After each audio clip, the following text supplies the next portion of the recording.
Hello and welcome to Crucible of Words for more dedicated legacy action. Once again, I am playing my beloved food chain deck that I've been really enjoying lately. However, this time we've got some new toys to play with. We've got some TYRANIDS from the Warhammer 40k set. So, let's go over what the food chain deck does first. So, we have this card called Food Chain, where we exile a creature and we get mana equal to the exiled creature's mana cost of one colour, +1. So, this plus Squee just gives you infinite mana because you can cast this from exile. So, you play it for 3, sack it for 4, play it for 3, sack it for 4, and just do this until you have all the mana you want. And then you funnel that mana into something like a Walking Ballista and kill your opponent. The reason I really like Walking Ballista as well over some other options is if your opponent's got the One Ring trigger on, you just funnel it all into Walking Ballista. As soon as they untap, you get to finish them off with it. But this is sort of buried within a shell of basically just some really good cards. So we've got our classic Brainstorms, Ponders, and Force of Wills. So we've got ability to dig for our combo, we've got ability to protect it. Then we've got some really sweet removal in Lightning Bolt and Fury. We've got some good late game cards like Uro, where we can just take over a game that way. We have our Imperial Recruiter, which can tutor for our win condition or our infinite mana or just whatever we need at the time. Maybe that'll be something like an Ice-Fang to help draw us some more cards as well as giving us a Death Touch body.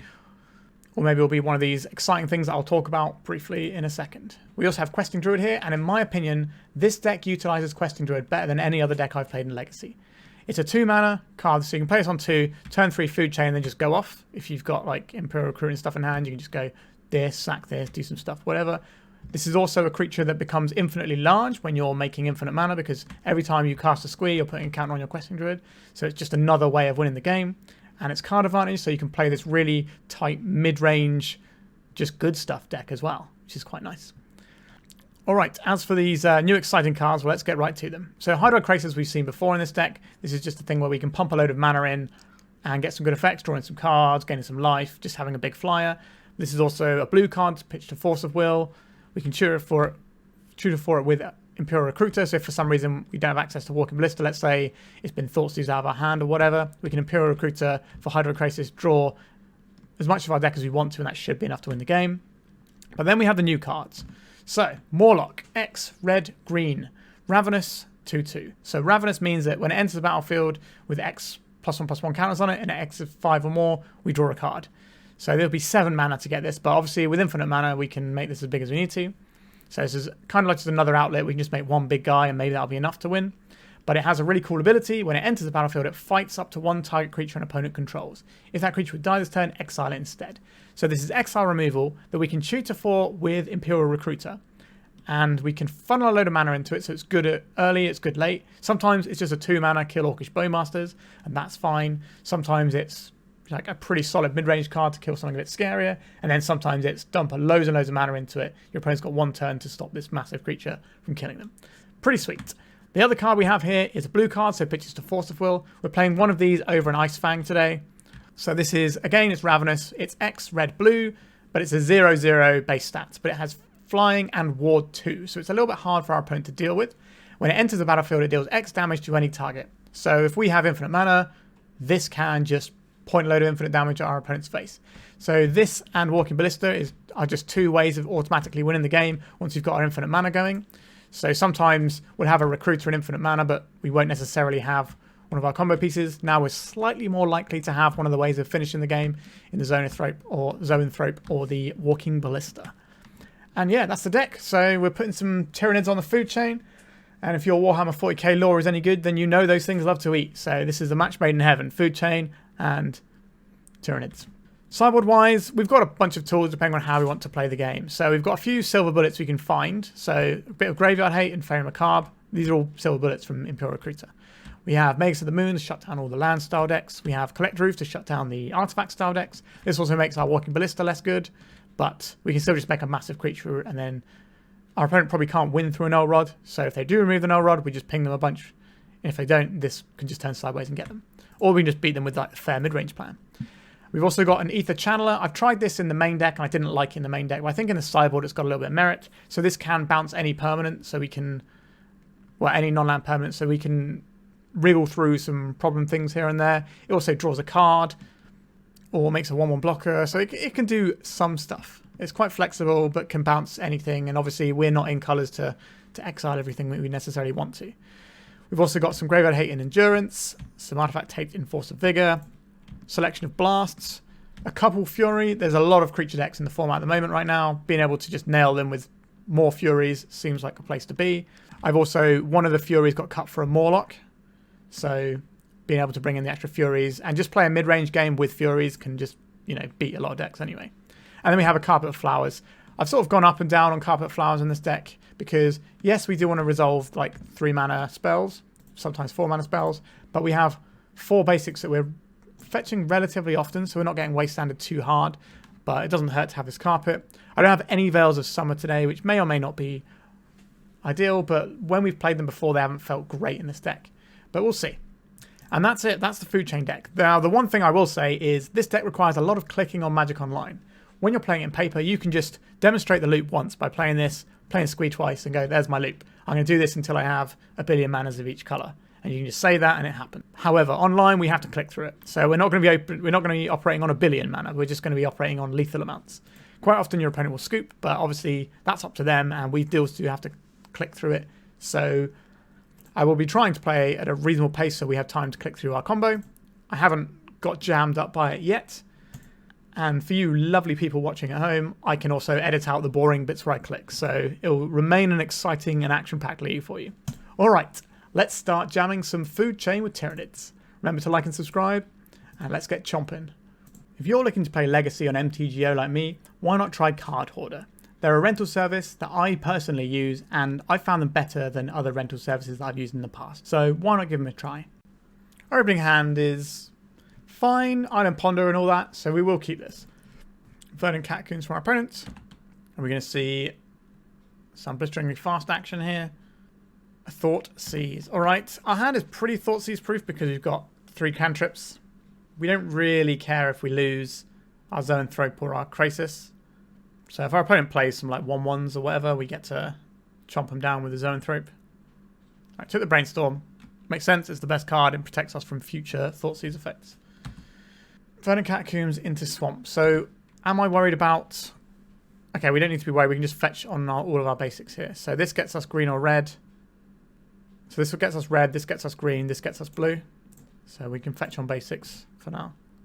The red is the last one I want to fetch because it's obviously bad for trying to cast an arrow. Let's do a little pondering. I like the Questing Druid. Not a fan of the Walking Ballista at this stage of the game. So we'll bury that one. And we'll draw the Ice-Fang next turn. Seems alright to me. Now we don't really know what we're up against, so we don't know if we're settling in for a long game or not. Lotus Petal. Alright, our opponent's answered that question. So we're probably looking at... Could be Turbo Depths. All of these cards do exist in that deck. It could be some kind of Saga Storm that splashes just for red, so it has fetches to find like one of Badlands type thing, so it can cast Burning Wish. Could be Ad Nauseam Tendrils. Could just be some Reanimate. Alright, so target themselves with Unmask. They're going to put Atraxa into the graveyard, and then they will reanimate Atraxa using their Animate Dead. Okay. Yeah, so we didn't know necessarily if we were looking at a... Yeah, we didn't really know if we were looking at the sort of scammy type builds or not. Okay, so Reanimate, Polluted Delta, Grief, Entomb, Animate Dead. Grief, Entomb, Animate Dead, Reanimate, Polluted Delta. So they didn't take the Summon's Emissary. They didn't take the Badlands. And they played the Polluted Delta. Alright, so we're not done yet. But things do get tricky from here on out. So we're probably just fetching on non-basics now. So what is the play here? I think we are fetching and casting an Ice-Fang. And we're just trying to draw our way towards the combo. We could Questing Druid instead. We'll see what our opponent does. Because they're probably going to grief us this turn. So maybe we're better off doing Questing Druid stuff. Because then the things we draw will be available to us. Right, so pitch to Animate Dead. Are we working towards Death Touch to trade with this?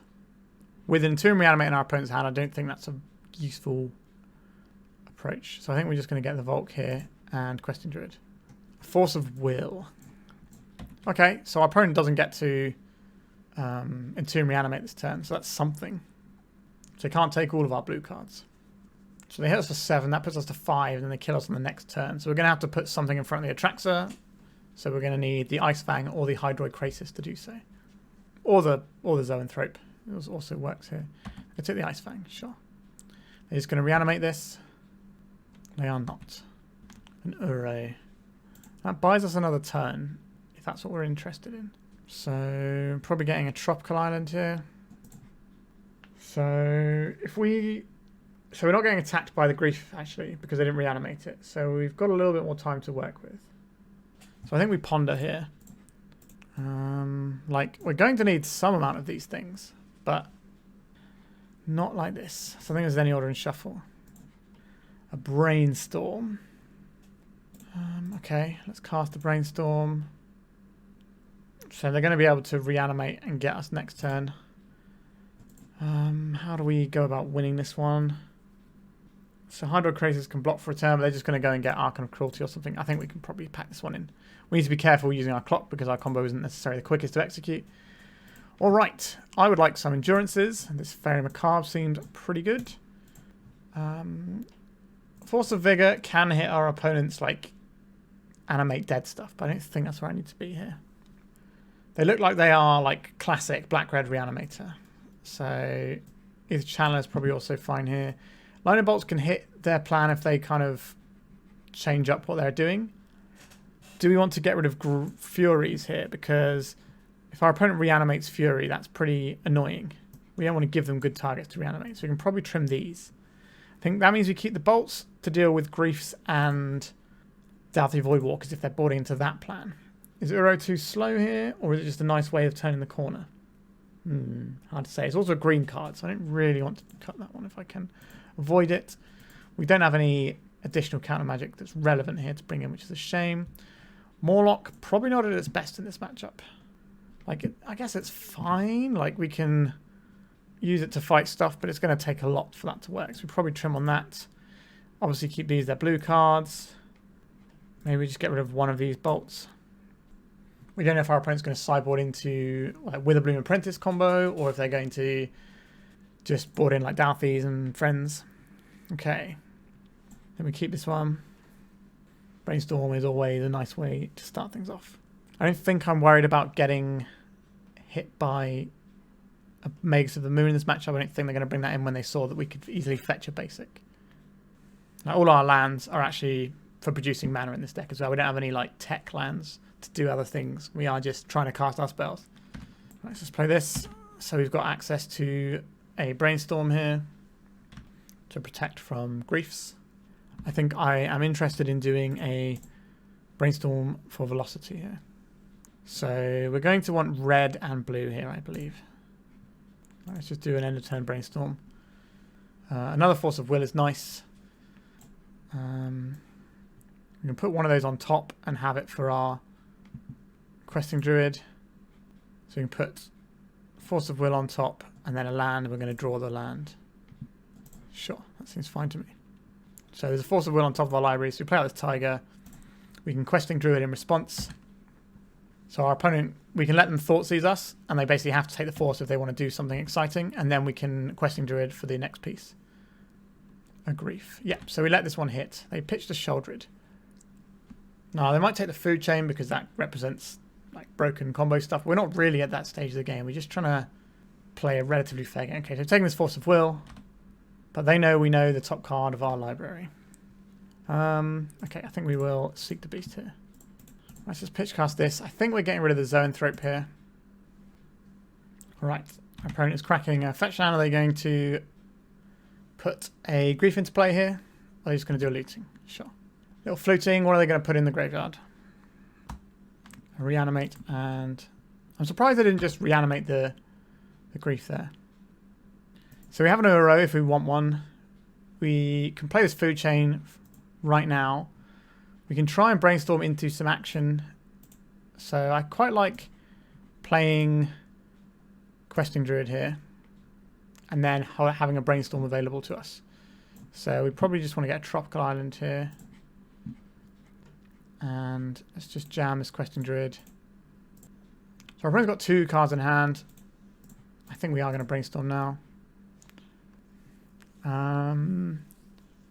It's not great. So we don't need this lightning bolt. And the euro is fine. It's going to get us there eventually. Is that better than having this food chain in hand? I think we put back the ballista here. And then we can draw the ballista and then just play the euro. I think that's better than lightning bolt. Now, is our little questing druid going to be good enough here? I'm pretty skeptical. Right, it's going to be animate dead, perhaps, on a grief. Sure. So you can take our food chain here. Have the bigger threat. Theirs does have evasion, but ours is going to grow. Obviously, it's not going to grow right now, but we'll crack this because we know what's on top anyway. The lightning bolt is fine for this, but we'd rather just start getting Uro going and try and dig towards something a bit more impressive. So this will grow our questing druid, so we can attack this turn. This will also gain us some life. Gives us a brainstorm as well that we can do some things with. I don't think we're just trying to force the extra 1 point of damage just yet.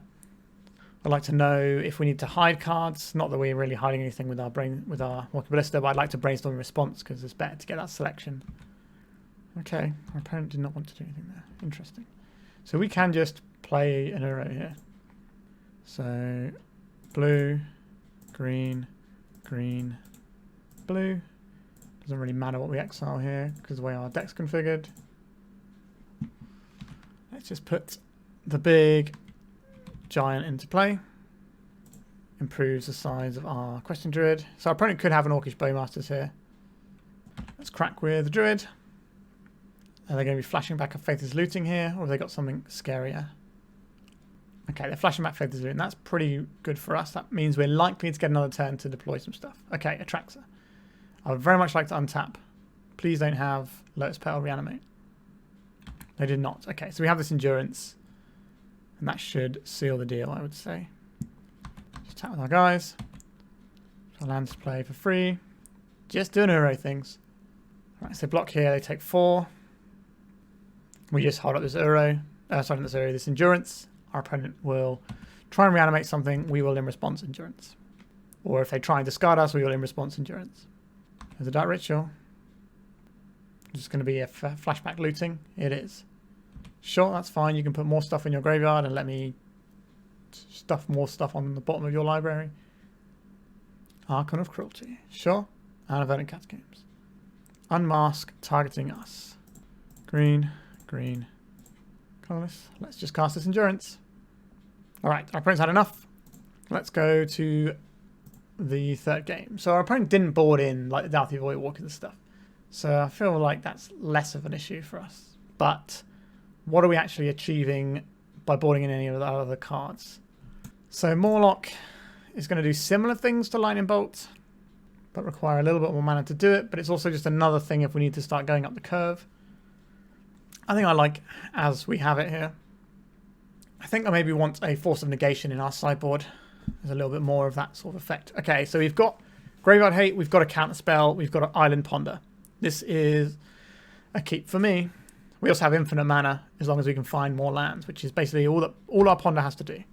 So we pitch the Krasis to the Force of... Actually, we can draw our entire deck if needs be here, because we have the infinite mana plus an outlet for it. But I think I would rather pitch this Krasis to a Force of Will than our Ponder, because we're going to need this. Unmask, targeting us. Well, we have two ways around this. So if you want to unmask our Force of Will away, then we do have our Endurance. They pitched an Exhume to do this. Exhume is a funny one. Faces looking from our opponent, that's fine. So knowing to play around Force of Will means that they can just wait till they have a discard spell and then try and get us. Archon of Cruelty and Shoulder of the Apocalypse. So they've certainly got some good stuff to reanimate in their hand. Understood. Oh, sorry, in their graveyard, not in their hand. Alright. Let's get pondering. We're looking for mana sources. Found an Endurance as well. That's pretty good. So we go land, land, and put this Endurance. I don't think our opponent's going to be very pleased when we do this Endurance, but here's the nature of things. So now we know we've got the thing coming. They're casting Unmasked, targeting us. I will do this. So we've got the 2 lands on top of our library anyway, so we can just do those. We just don't want to lose our Endurance here. Well, our opponent's got one card in hand. It's going to be an Exhume. And Animate Dead. So we probably just get rid of the Krasis here. Our opponent's not going to be happy. Alright. Our opponent was not happy, but there we go. We put all these cards on our deck because they're good, and they help us out in spots like this. Let's go to round 2. We are 1-0. Alright, our hand's got Force of Will that we can use in emergency, or we can sort of brainstorm our way into some action. We've got a Flexible Tutor. Hand is a touch slow, but the Brainstorm should hopefully help with that. If we have to Force of Will pitching our Brainstorm, that's obviously going to be a bit of a pain for us. But obviously, if we're doing that, it's better than letting the thing they're playing get us. Right, our opponent's on the play. Let's see what they're up to. Okay, our opponent is playing some sort of Painted Servant deck. We've got Lightning Bolts and stuff, so I'm not inclined to fire all that Force of Will off straight away. Our plan here is to Brainstorm our way to a Lightning Bolt and take out their Welder. We've also got, you know, Furies and Mawlocs and ways of dealing with their creatures. So it's going to be a Favour the Mirror Breaker. No, a Goblin Engineer. Okay, that's a pretty good one. This will immediately allow them to tutor for something. So we could Brainstorm here to try and fix our hand, but if we don't hit a blue card, we're in trouble. We can't allow them, because they're going to get Chaos Defiler here, and that's going to ruin our day. I don't think it's worth trying to do our Force of Will. Sorry, our Brainstorm there just to hit another blue card. If they didn't have an artifact in play, then I might let that go for a turn. Right, let's cast a Ponder, a Fury, a Lightning Bolt, and a Zoanthrope. I like all of these cards. I'll put the Zoanthrope on the bottom, then the Fury, then I'll take the Lightning Bolt in my hand. Shuffle no. Play this. And then, are we Lightning Bolt in this straight away? I think so. We don't have to do it straight away, actually. There's no artifacts in their graveyard. We can see if they deploy something that requires a more immediate answer. Which one's this? The Red-White Surveil land. I've not seen this one before. Elegant Parlour. Nice enough looking art. So they left whatever card was there on top. I think we're just going to Lightning Bolt Welder, because obviously it can get out of hand. And that's the thing that allows them to do Chaos Defiler chains. We don't really want that happening to us. So the top card of our library is a Zoanthrope. We have to decide if we would like to have a Zoanthrope on top of our library or Imperial Recruiter for something now. If we Imperial Recruiter, what are we Imperial Recruitering for? That is my question. And I don't really have a good answer. So I think I'm going to leave that Zoanthrope on top, and we can just fire that off as another removal spell, because that's all we really want to do this matchup, is just kill all our opponent's things. Fable of the Mirror Breaker. That's a pretty good thing. That is 2 separate bodies, but Fury can clean them both up if we wait. Okay, so we're going to draw a Zoanthrope now. Getting some turn action on the old coverage today. What are we looking at? So we could just Zoanthrope into this right now. Or we could start building things out with a Recruiter. I think we're going to get a Volcanic Island here and get our Recruiter going. Card that Painted decks used to play once upon a time. So, what do we actually want here is the better question. Do we want Squee to set up for infinite mana in case we just spike the thing we need?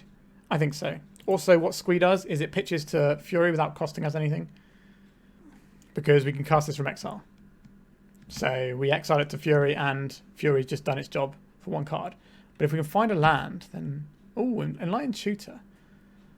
You don't see that every day. Blood Moon. How do we feel about Blood Moon? We beat Blood Moon here?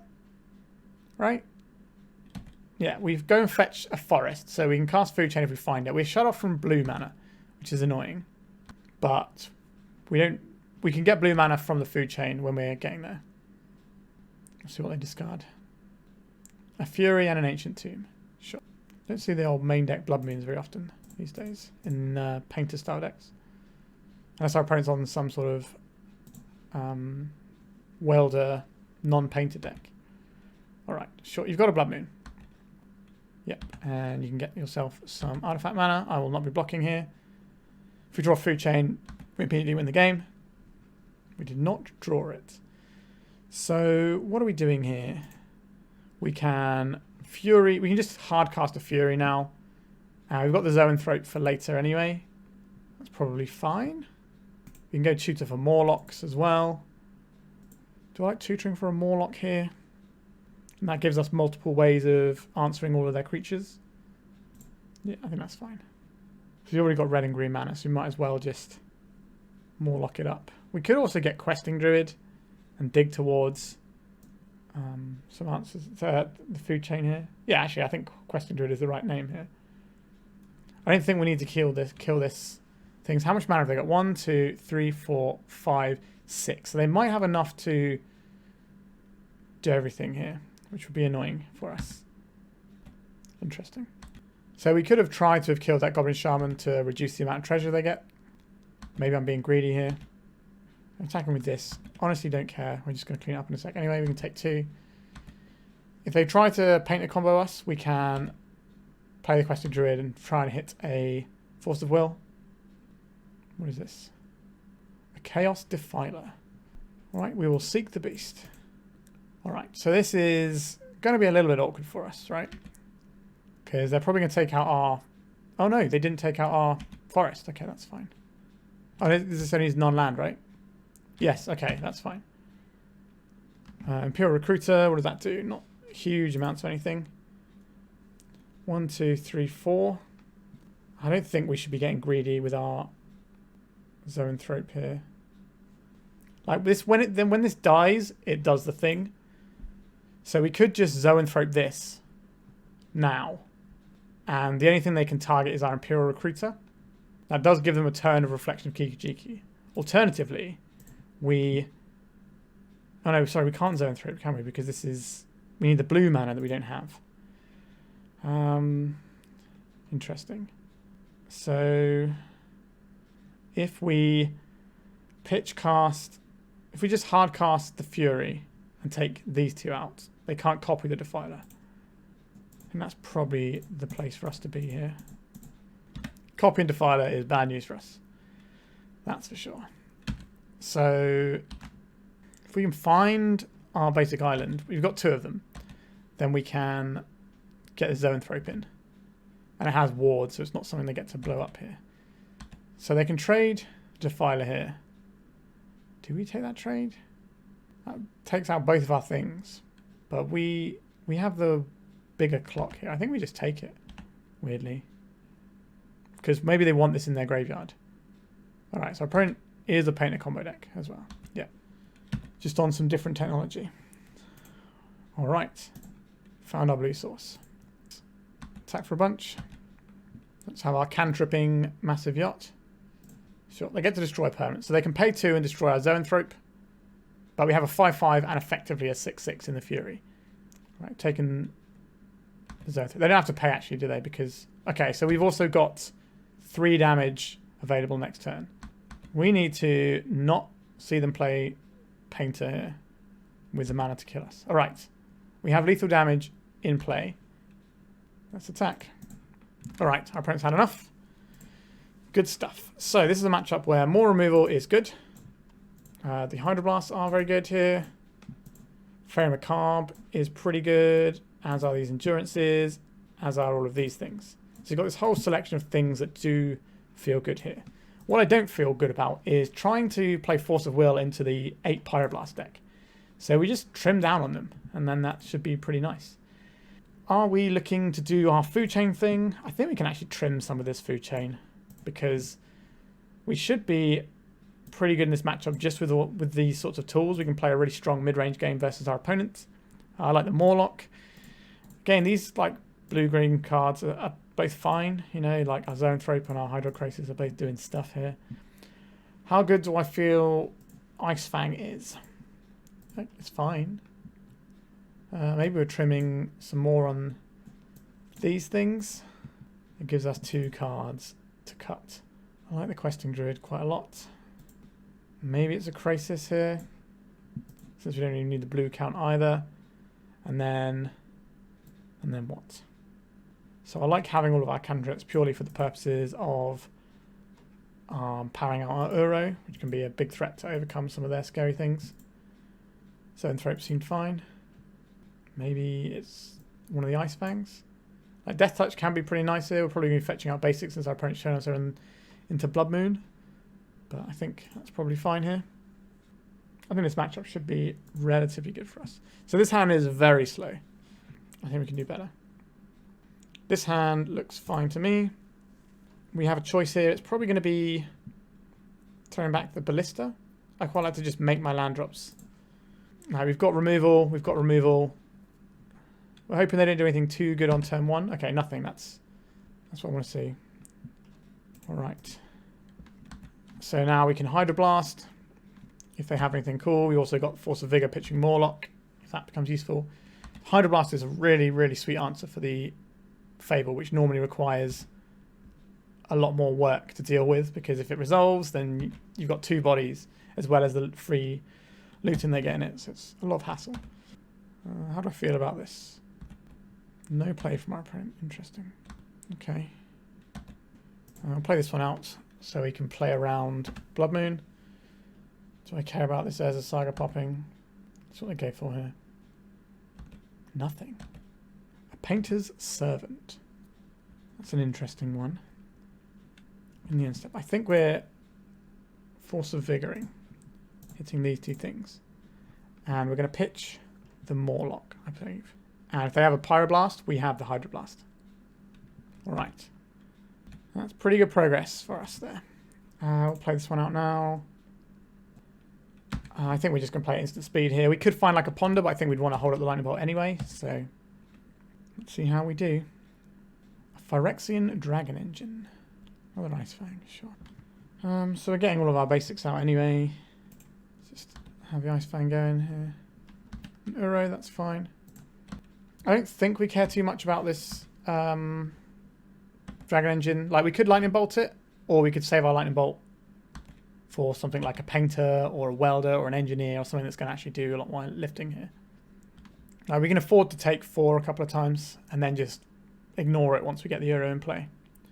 Fable of the Mirror Breaker, that's a pretty good one though. So we're going to take 4 here. We have to make some decisions about this Lightning Bolt. I think we are just going to hold it. If we go through another turn cycle, I'm more inclined to use it just so we can activate our, or to escape our Uro. Scalding Tarn. Let's get a bit of life goodness. Right, let's play one of our lands for free. Right, so you can play Uro next turn. I think we attack with 1 Ice-Fang. We use the other one to block their Shaman.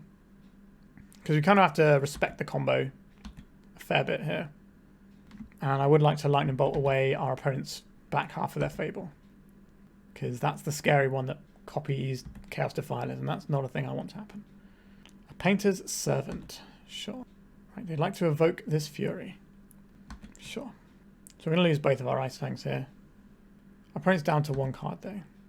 So I kind of want to stop their Shaman so they can't get mana for Chaos Defiler.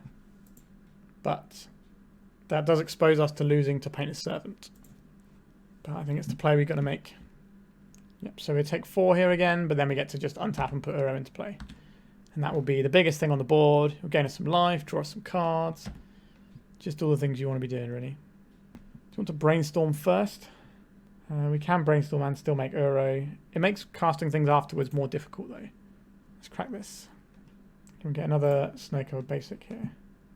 Let's play this Uro. Blue, blue, green, green. It doesn't really matter what we exile here. A blast, sure. Okay, so now we can crack this for a Volcanic and cast a Brainstorm. Force of Vigor is nice. So 1, 2, 3, 4. So we're going to cast Force of Vigor next turn, or Fury, or do both. So I think we want to put Scalding Tarn away. Is it the Ballista? Maybe this is the Ballista here, actually. Right. Because if everything's red, because of the Painter's Servant, we can just pitch cast a Fury using the Scalding Tarn. We could have done that now to kill the Painter, but I don't think our opponent has the mana to do Painter things. Okay, so I think this is kill this and this. So we go green, green, 1, 1. And Walking Ballista is the top card of our library. Do I want Walking Ballista? Probably not, so I'm probably going to shuffle it away with a Scalding Tarn. Now we could have pitched cast a Fury, but our opponent will have to have a Soul Land and a Grindstone here. Actually, no, that's not true. A land and a Grindstone. They didn't play a land last turn. They didn't play a Grindstone last turn. So I'm okay with that. Let's just kill their Servant. So now we can just deploy quite a large Walking Ballista and just keep funneling our mana into it and just keeping their board clean. A welder. That dies very easily to what we have going on. Painted Servant. Okay. 1, 2, 3, 4, 5, 6, 7. Okay. 1, 2, 3, 4, 5, 6, 7. So Ponder doesn't actually change anything here. Another Fury is incredible. So I will put Tropical Island and the Brainstorm. Then this Fury. Say no to this. Cast this. 1, 2, 3, 4, 5. This lines up pretty nicely against our opponent's creatures. And in comes the smash for 3. Or 6 even. And then we have 12 damage coming through next turn. So we have lethal. Our opponent has to win this turn. Which is not something I believe their deck can do from this point. Like 40 or Lingus doesn't beat us either. Alright, this is the matchup that I've played against before with Food Chain, and it feels really good. Like, you just have loads of removal for their things. You can ignore quite a decent chunk of their stuff. You make Pyroblast worse by sideboarding out your forces, and you just remove all their stuff, and then, you know, you get there. And you have some nice silver bullets like the Collector Ouphe as well. Alright, we're 2-0. Let's go to round 3. Got Lightning Bolt for the early turns. You've got Questing Druid into infinite mana, into infinitely sized creature. Yeah. Like, I'm down. Now, we might have to get through some counter magic or whatever, but that's fine. Another Food Chain. Okay. What's our opponent up to over there? Jeskai. Fetch lands. That doesn't necessarily mean they're playing Jeskai, though. Force of Will. Nice to have you. We've got this Questing Druid that we can pop in our opponent's end step, try and find our third land and just keep on rolling. We can pitch this Uro to the Force of Will if we have to. I don't know if our opponent's running Stifles. So it'd be nice if they played something here. I'm not going to play anything. Go on then. Let's see if they have a Stifle. I didn't really get a choice to play around it because we need to secure our third land drop here. They might be fetching around our Stifle here though. 2 blue sources. Interesting. So we could be seeing some kind of back to basics here. Or our opponent could be like a combo deck, like mono blue combo. Let's get this Tropical Island. Make ourselves look like a Delver deck. Let's Seek the Beast. Spell Pierce. How important is this Seek the Beast to me? I think it's that important that we want to pitch to the Spell Pierce. Spell Pierce is a... Blue, Island, Spell Pierce is a very weird combination of things. Alright. I think this time we just get an island, because I'm a little bit worried about back to basics. Let's play a Food Chain and see how our opponent feels about that. Okay. We're just in. So we need to draw one of our X spells to win the game, basically. Questing Druid. Is that good enough? Let's try out an Imperial Recruiter. Right, we're in. Let's go and get Squee the Immortal here. We can make an infinitely large creature if we want to. You might be asking, why wouldn't you want to do that? Well, we might want to do some card drawing with our guy instead. So we're going to play this Uro and see what the Uro finds us. Right. This is our Force of Will Shields down, but our opponent looks like they're F6'd. I don't want to exile this for more mana. No. 1, 2, 3, 4.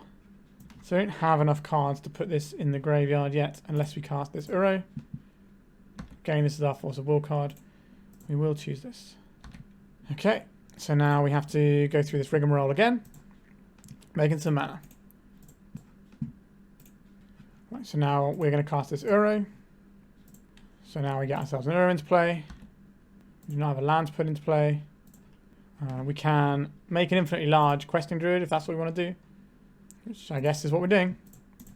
Alright, so I've made my Questing Druid large enough to kill our opponent in one shot. Now it's our opponent's turn. We can pay around a daze with our Force of Will if our opponent's doing some sort of high tide. Alright, our opponent's just scooping it up. I don't know what our opponent's playing. We've seen Island, Spell Pierce. So, I guess the obvious thing is Pyroblast. But then, outside of that, what deck is just Island, Spell Pierce? Like, some sort of weird mono blue Delver, perhaps? Or, like, High Tide? I guess this Carpet Flowers against the Islands deck is probably going to be okay. If we're expecting High Tide, not a lot of our stuff really does anything here. So I think we're going to trim these Furies and this Mawloc for these. And then we're just going to go back in again and then see if we get some more information this time around. All right, we've got a Force of Will, we've got a Brainstorm to sort of ease our way into the game and sort some things out. This seems fine. Pyroblast, no slouch either. Basic item from our opponent.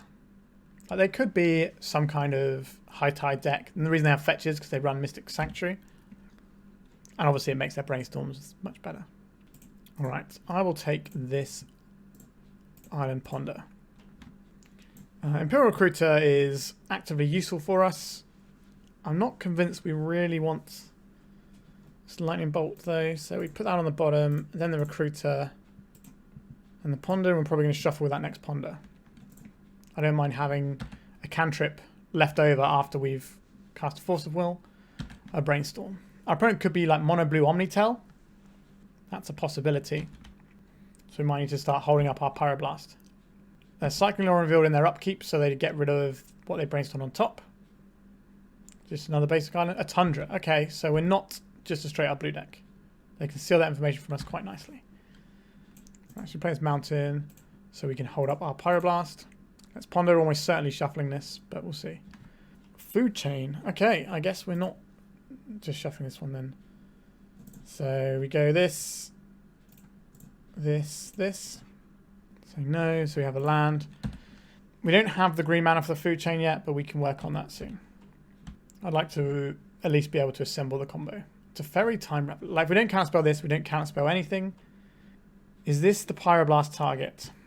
Or is this the Force of Will target? I think this is the Pyroblast target, because Pyroblast has less targets overall. So our opponent could be... it's unlikely to be Breakfast with Lorien Revealed. Okay, so the next card is a Lightning Bolt, isn't it? So I would like to... I'd like to Brainstorm here. We've already got a blue card here. Okay, so we found the thing we wanted. I think we're going to put back... I'm just going to put back these two. Put back those two. That was a mistake. We should have put back this land and a Lightning Bolt, so that we have a Lightning Bolt to access right now in case our opponent is Cephalid Breakfast. Narset, Parter of Veils. That does stop us being able to win with Hydroid Krasis. Right, I think we'll fight over this one. Right, it just happens. Let's see if we can go and get ourselves a Squee. Right, so next turn we can draw our whole deck and win the game. There's going to be a lot of clicking involved, but that's our deck for you. We've got 16 minutes on the clock, so we should be able to do that. Obviously, everything has to resolve. Well, our Food Chain has to resolve. Mystic Sanctuary. Putting the Brainstorm on top, sure. We get Tropical Island. Can I resolve Food Chain? They're ploughing our guy. That suggests to me that our opponent doesn't have a counterspell right now. Unless they have an easy way of removing this, like a red source in their deck and a Prismatic Ending in hand. Right, Brainstorm from our opponent. Tracking the strand. Okay, so there's the red source. This isn't what we wanted to see.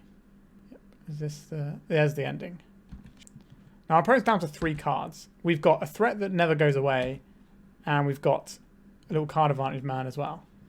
So we're just going to pass, do our Questing Druid at their end step, and then just try and out-card advantage our opponent for a little bit. And then we can just backdoor into the combo at some point, perhaps. The one thing we don't want to happen with our Squee is...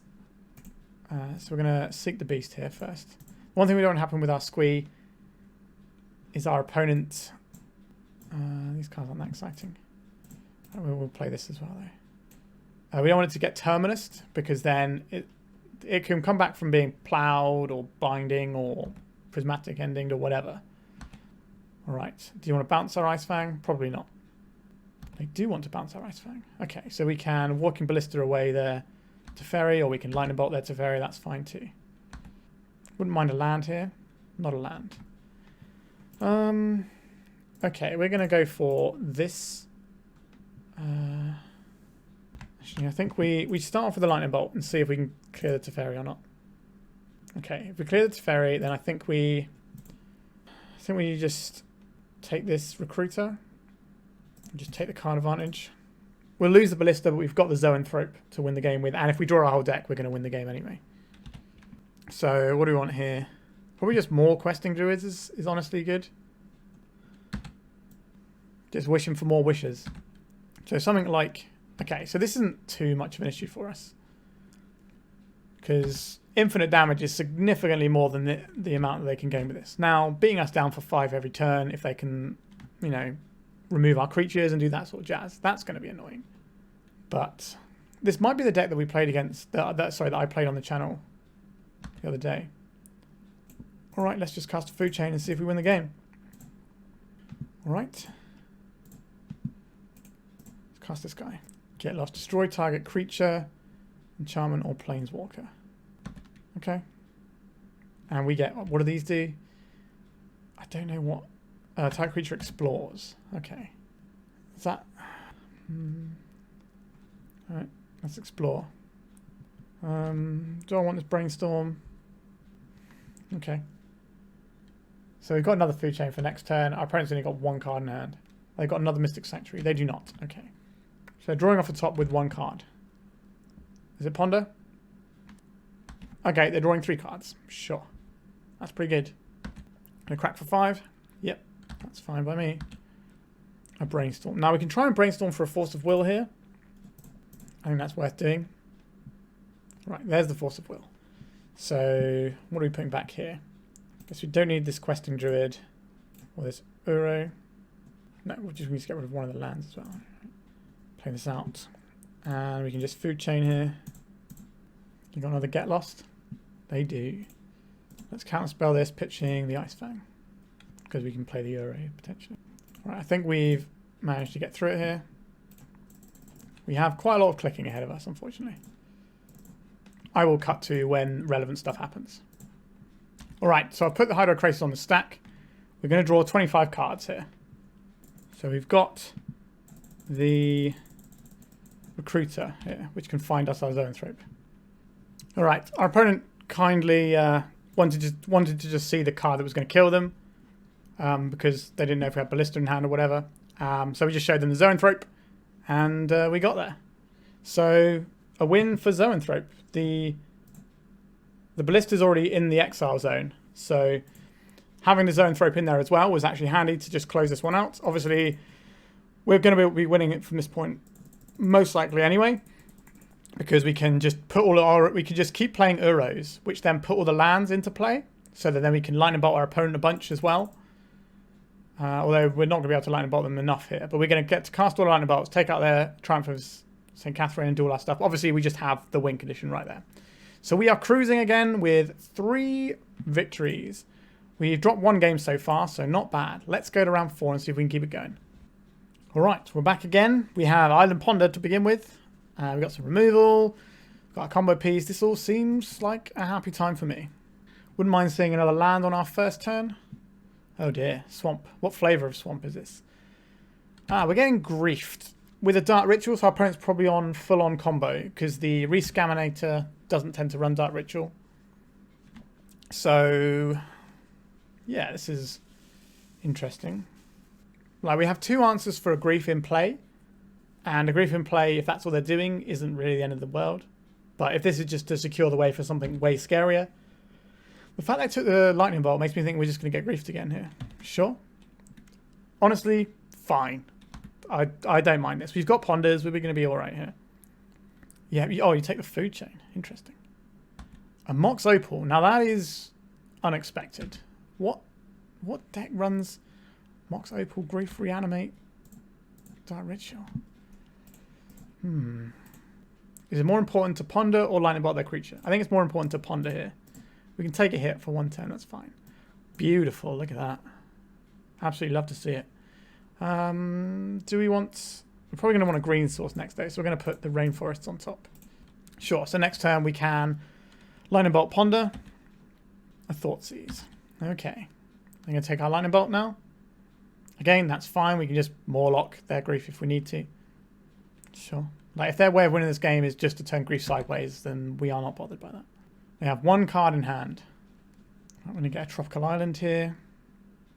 And... do I want a Mawloc here, or do I just want to dig with an Ice-Fang?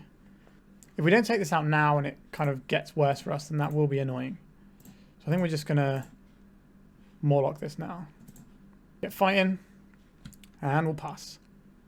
Like, it's a bit more expensive than lightning bolts. They're right to say the bolt because we don't get to ponder at the same time. But our opponent is drawing off the top now. They've got 2 cards in hand.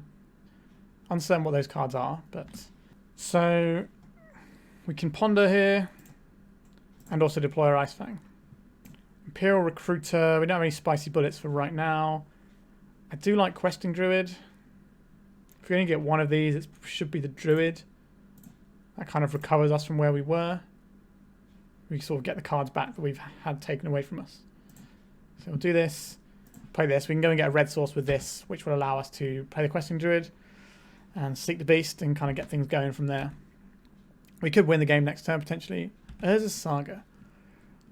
I'm printing like a mono black Grief, like Scamming Saga Storm. I don't know. So we want a red source. Do you want a Taiga? Just so we've got kind of got all of our colours going. I think that's probably pretty reasonable here. Let's Seek the Beast. Love getting me some extra cards. Ponder and Imperial Recruiter. We can cast both of those. We can use the Imperial Recruiter as a shuffle as well if we wish. So I will cast this Ponder first. Food Chain. I do like the Food Chain here.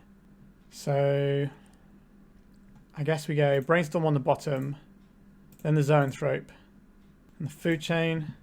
Say no to this. We draw the Food Chain. We cast our Recruiter. We go and get the Squee. How much life is our opponent on? 14. So if we have a red card... No, I think we just get the Squee here. We can just play all of our stuff out next turn. We can make an infinitely large Questing Druid. And, you know, we've got a bunch of cards we can draw into. We've got 3 Recruiters and the 2 X spell creatures that automatically win us the game that we can draw into here. There you go. That's the game. There's going to be some clicking involved, but it should get us there. Alright, this is the part where I cut to when something interesting happens. So don't mind me, I'm going to be clicking for a little bit. So I've now played the Questing Druid while I'm doing this, so I'm at least stacking up the counters on this. I've decided to play out my Ice-Fang here as well, just in case it draws us an X spell that can win us the game quicker. We've drawn another Ice-Fang as well, so we're just going to play these ones out in case we draw the X spell or Recruiter. Right, the Force of Will is also nice to have. I think our opponent is just F6 here though.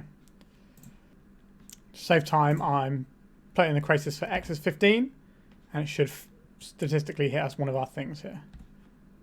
Alright, so now we can finish this off now. See if our opponent will scoop if we show them the Walking Ballista here. They're going to make us click through it. Alright, they're scooping once they've seen the win condition.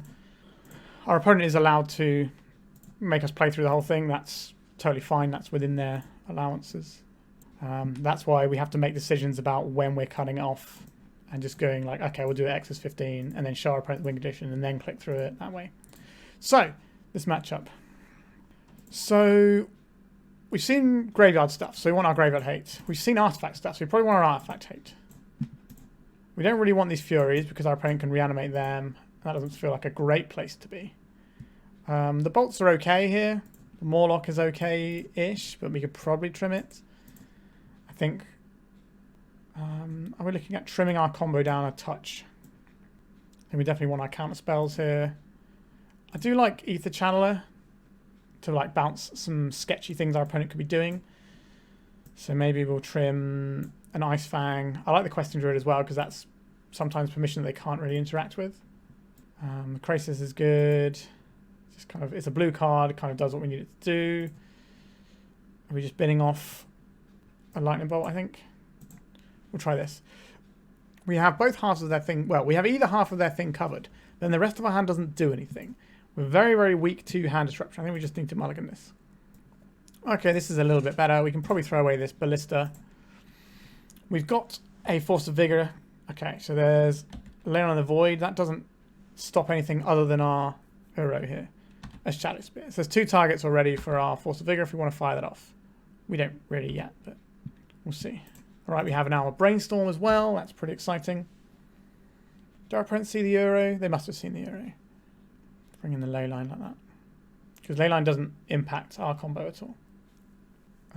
Sure, Plague Engineer. What are you going to name with this? Human for the Recruiter, or Snake for the Snakes, or Goblin for the Squee is probably the best one actually. Harpy. Okay, they think we're on a Lurin, maybe.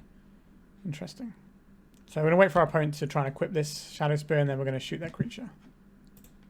I made a mistake here. I should have fetched around Opposition Agent. Sure, you can have this Chromox. Shouldered here would be pretty annoying. Okay, they didn't imprint anything underneath it. Interesting. Right, so now they're equipping. Practice. They haven't shown us any like non-basic hate, and they've got Ancient Tombs and stuff, so it's unlikely. Right, let's just shoot their creature. Just waste our opponent's time. We'd like to see. Squee the Immortal. Hello, friend. So I think we are just jamming ourselves a little Uro friend here.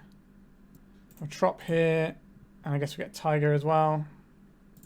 So our opponent's more likely to be playing Wastelands than they are any sort of Blood Moon style effects.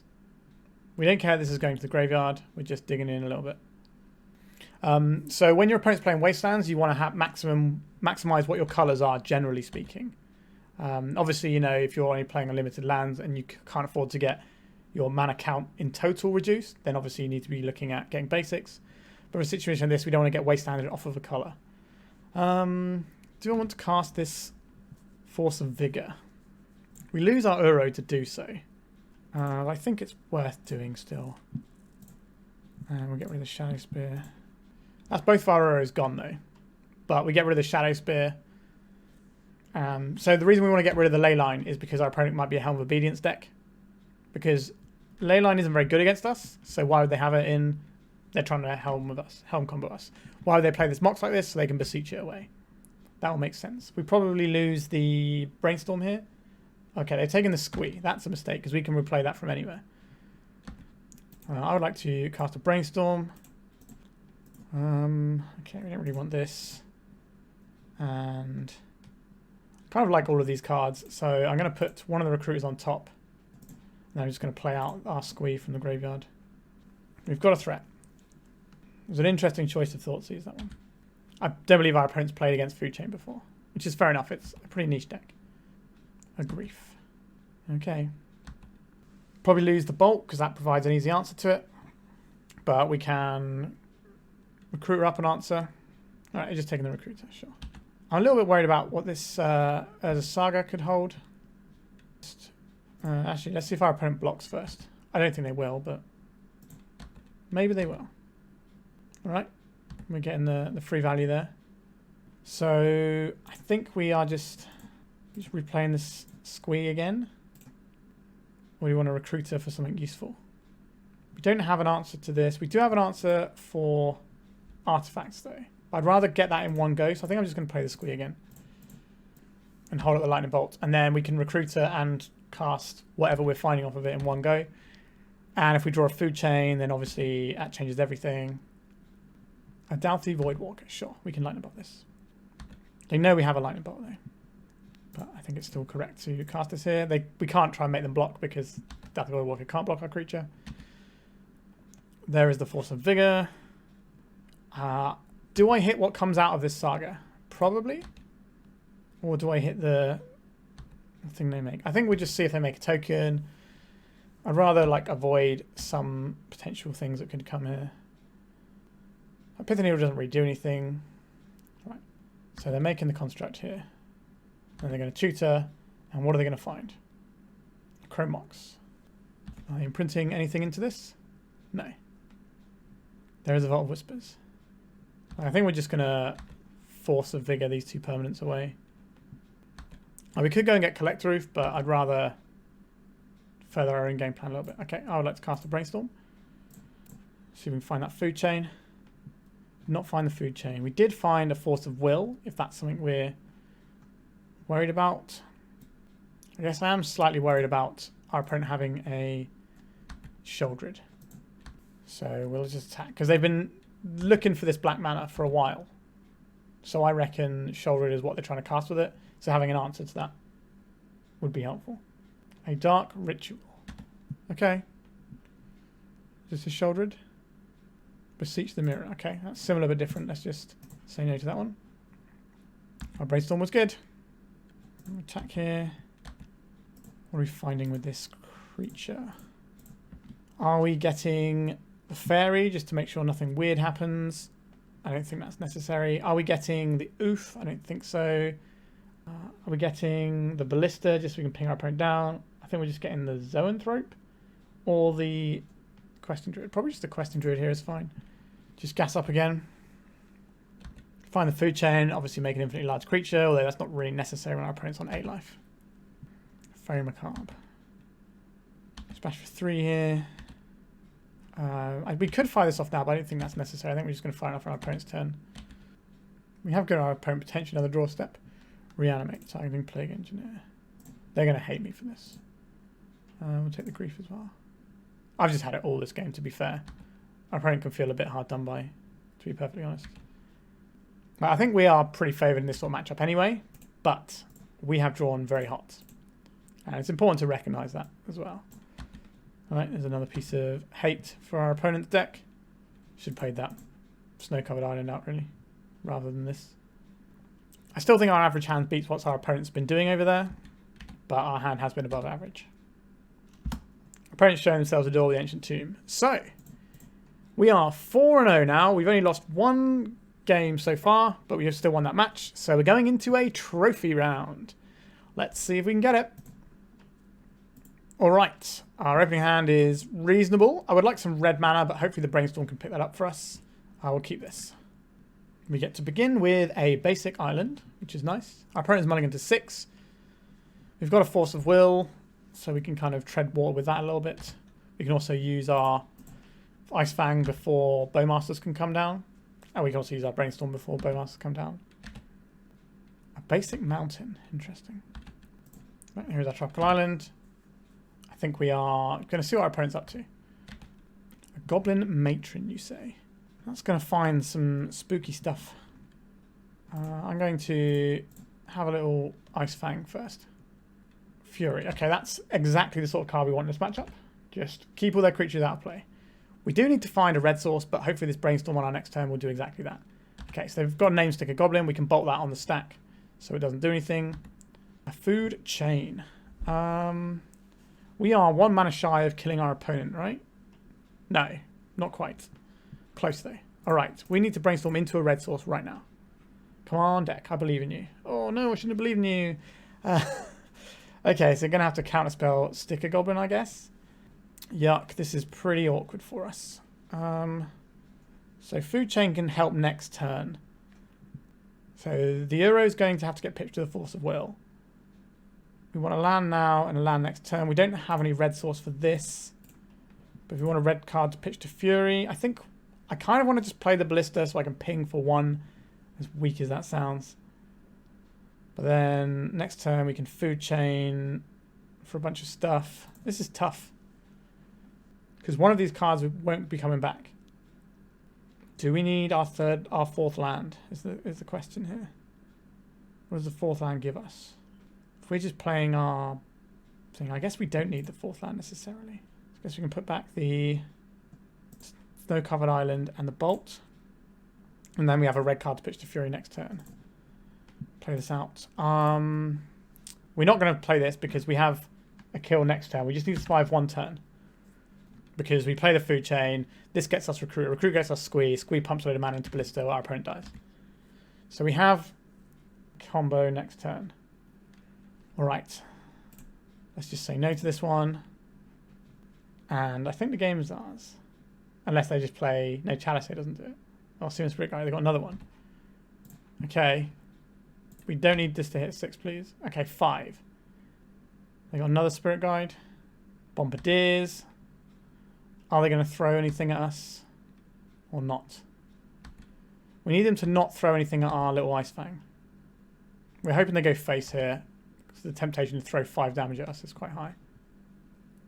Okay, they've gone for the thing. Okay, that's a shame. We still get to win though, right? So we cast Food Chain. We evoke this, pitching the Lightning Bolt. This pings here and here for 2 each. And then we sacrifice this for a bunch of red mana. These guys will die. Then we Recruiter. We get the Squee. Cast the Squee. And here we go. I'll reveal my hand to my opponent to show that I'm not lying. All right. So yeah, so our opponent hasn't made us click through it. I just told them we have it in hand and shown them the reveal hand button. So, all right. Goblins, you say. I would like some Furies. I would like some Hydroblasts.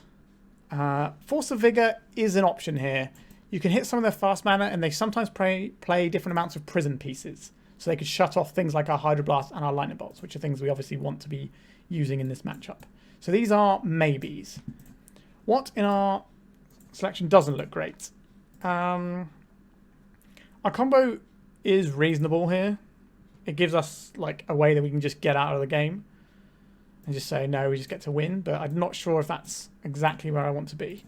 I'm also not sure how much time we're going to have to be doing ponderings and things. But obviously we can't cut all of them, but we can maybe trim a touch.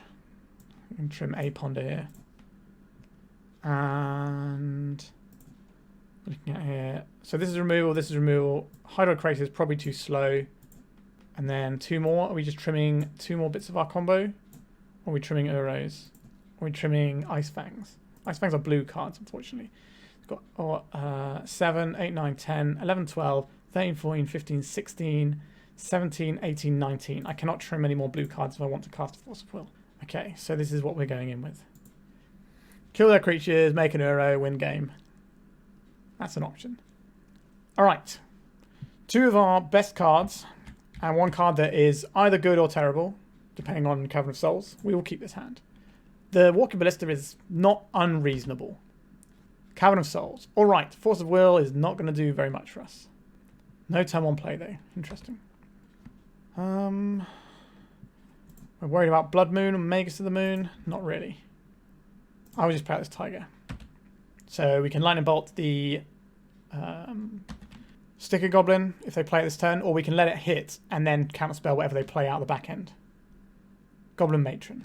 Sure, that's not too much of a worry for us. Alright, there's a Name Sticker Goblin.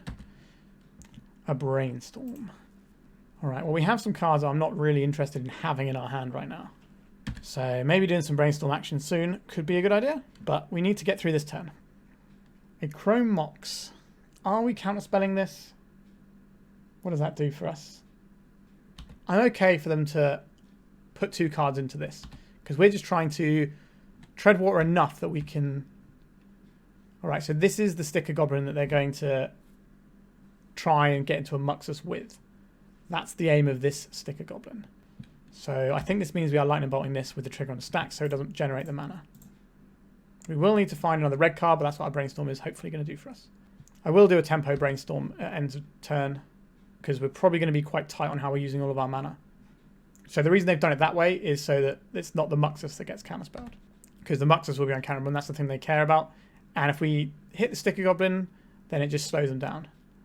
Battlecry Goblin. This is an uncounterable Battlecry Goblin. That's pretty good.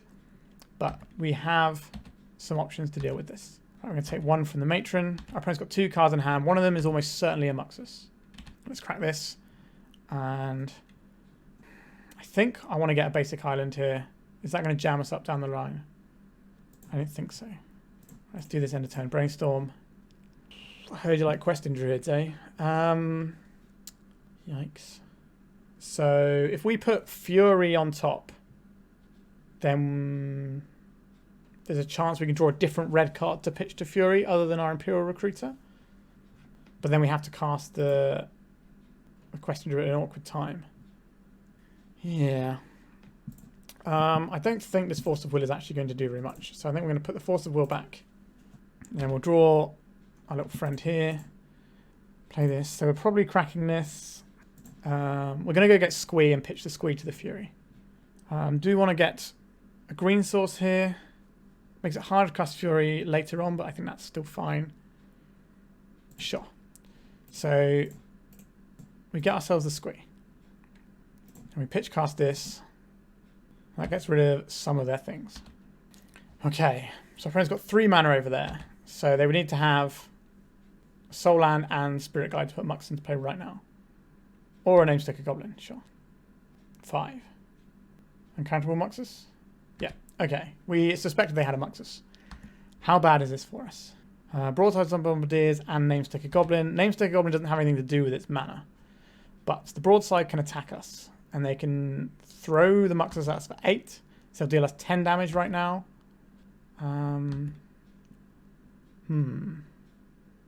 They might throw this at our Recruiter. Let's see if they shoot our Recruiter or not. I think they should. That's the correct play. Because if we draw Food Chain, we do actually have the win. Yeah, so they've spotted that. Okay. So we're going to need some help. Ice-Fang, you're not very helpful. So I think we are seeking the beast here. So red and green.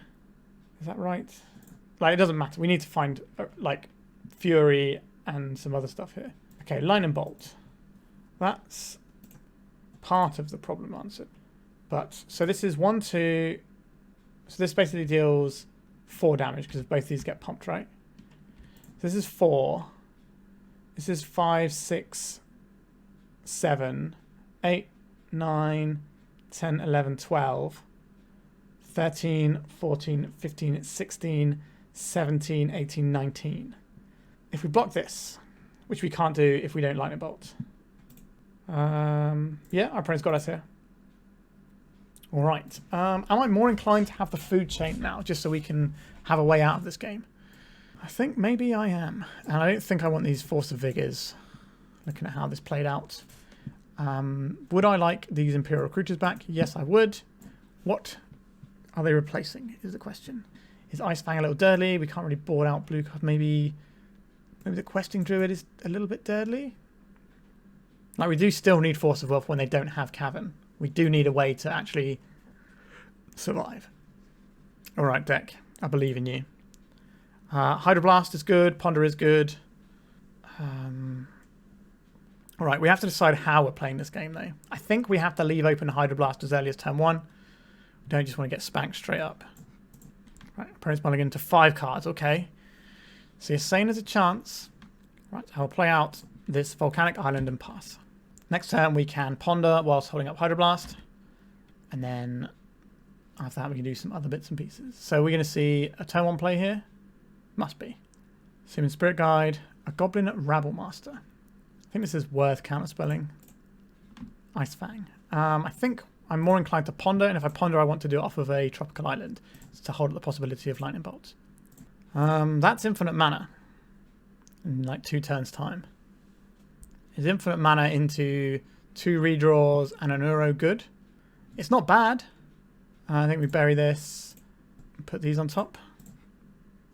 Like, our opponent's on 3 cards, and they've got a City of Traitors in play. So it might be difficult for them to push out too much. So we might have the turn we need to just deploy an Ice-Fang. All right, Cavern. Sure. All right, so whatever they play this turn has to be good, because they're not really going to have a lot of mana from this point onwards. So they're going to stick a Goblin into St. Grace, or they're just going to play like another Rabblemaster. Another Rabblemaster. Okay, that's fine. We have lots of removal in our deck. I'm feeling good now. So this comes in for 1. So there's the Squee. How are we doing this? Are we deploying the Squee as a blocker? Or are we deploying the food chain? Or are we deploying the Ice-Fang at end step, potentially drawing a lightning bolt? I think that's probably where I want to be here. We know there's a land underneath the top card of our library, so we're going to crack this before we play our Ice-Fang. Right, we'll let this go through. So let's try this Ice-Fang out. Another land. Okay, it wasn't a lightning bolt. I think I'm happy to take 6 here, and then next turn we can just try and combo off. Like, we can always put an Uro into play, which is, you know, a perfectly valid way of playing Magic the Gathering. All right, so green, blue. Let's get this on the go. Let's make some red mana. Make a Squee. Oh, they're just scooping it up. All right. We didn't actually have it there, but we were going to draw some more cards. Let's have a look and see what we're drawing here. We don't get to. It's already gone through. But we managed the trophy, which is pretty exciting. This is my 2nd trophy with Food Chain, and I think with Rug Food Chain specifically. And I think I'm now 21-4 with the deck, which is a pretty ridiculous win rate. This deck feels bananas to me. Let's talk about it and why it's bananas. So, like, we played a lot of games where we were just doing the mid-range stuff, right? And just chewing up opponents with things like Fury and Lightning Bolt, and it was good. It felt, you know, like we wanted what we wanted to do. We outdrew that blue-white control deck using our Questing Druid. Like, they were answering 1-for-1 on stuff, and then we just Questing Druid. And obviously, Hydroid Krasis in that matchup is great because the card draw on it is a triggered ability when you cast it, so you can't counterspell it. You just get those cards. And, like, even if you're not comboing off, if you're just sort of in a long protracted game and you've got, like, a bunch of mana, it's like, okay, you know, I've got this uncounterable Super Mole Drifter.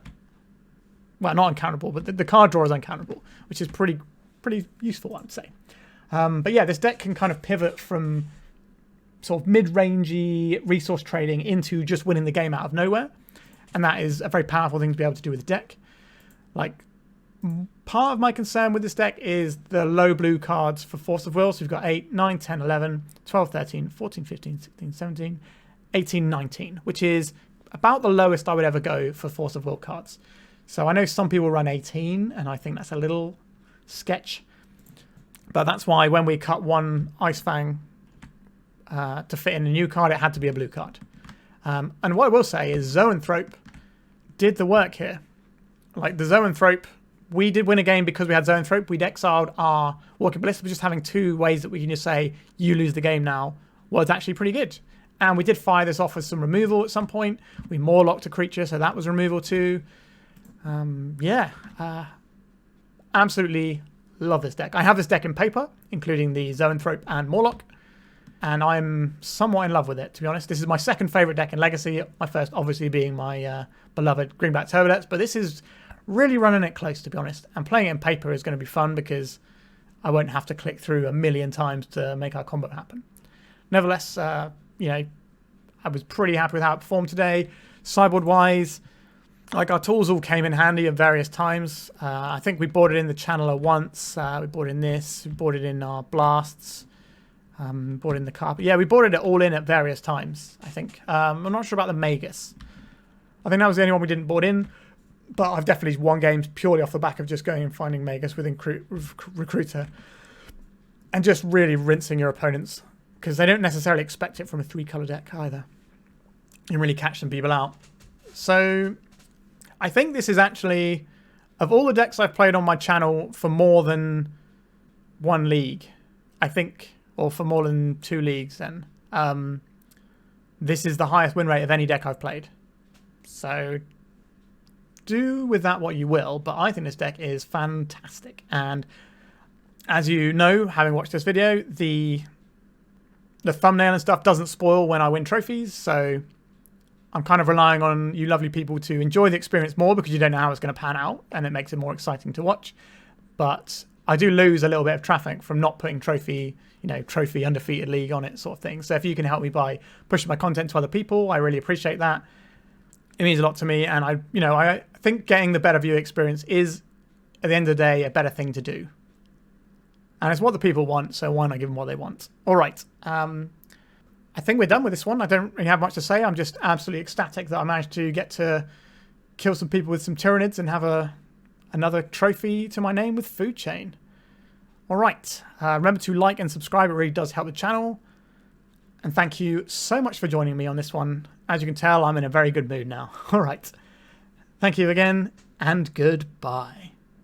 If you'd like to support me in the channel, please check out my Patreon. It has a free guide to budget turbo depths as well as 3 tiers of support.